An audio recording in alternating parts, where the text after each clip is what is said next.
bonjour, merci de nous recevoir chez toi, dans ton studio. Nous sommes l'équipe de Frog Radio. On a suivi un petit peu tes débuts, on a participé à ton lancement sur Indiegogo. Ouais. Et aujourd'hui, on est là pour parler un petit peu de ce projet.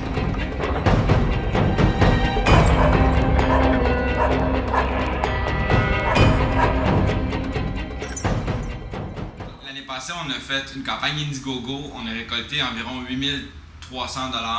L'objectif était de faire 3 bandes dessinées. Donc, on a travaillé pendant l'année à produire ces 3 bandes dessinées-là. On en a produit 4, une de plus pour en donner aux fans. On avait 183 personnes qui nous ont donné de l'argent. Et c'est pas vraiment un don d'argent, en fait. Le sociofinancement, c'est vraiment des gens qui achètent un produit à l'avance, sans passer par d'intermédiaires, distributeurs, vendeurs et compagnie. Donc, on reçoit la totalité presque des sous qui nous sont donnés, dans le fond, du prix de l'achat. Donc, une BD vaut 30 $. Au lieu que nous, on perçoive seulement 2 $ sur une bande dessinée vendue à un magasin, on perçoit 25 $ directement. Il y a 5 $ qui va dans les frais d'administration et tout. Donc, on a produit ça. Et nous, on produit des bandes dessinées avec des trames sonores originales.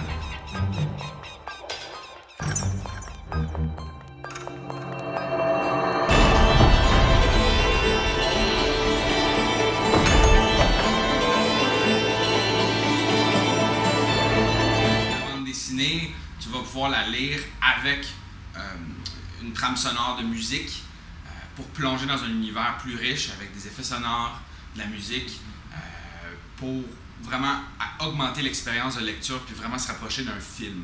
Une dimension supplémentaire.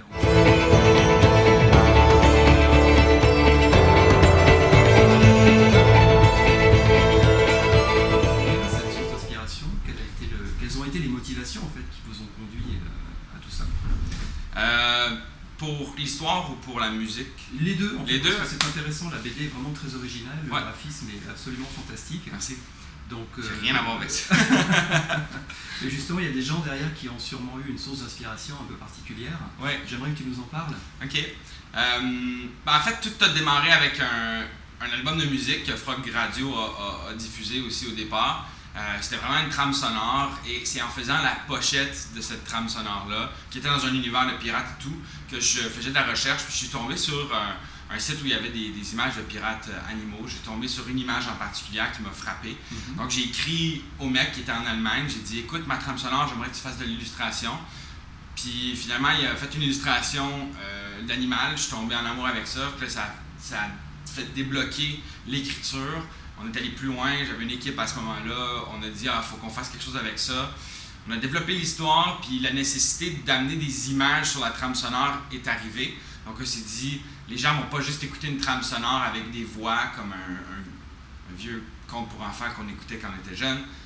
Les gens ont besoin de visuels, donc là on a créé une bande dessinée. Puis la nécessité de garder la musique là-dedans était forte dès le départ. Là. Évidemment, c'était un projet qui était musical au départ.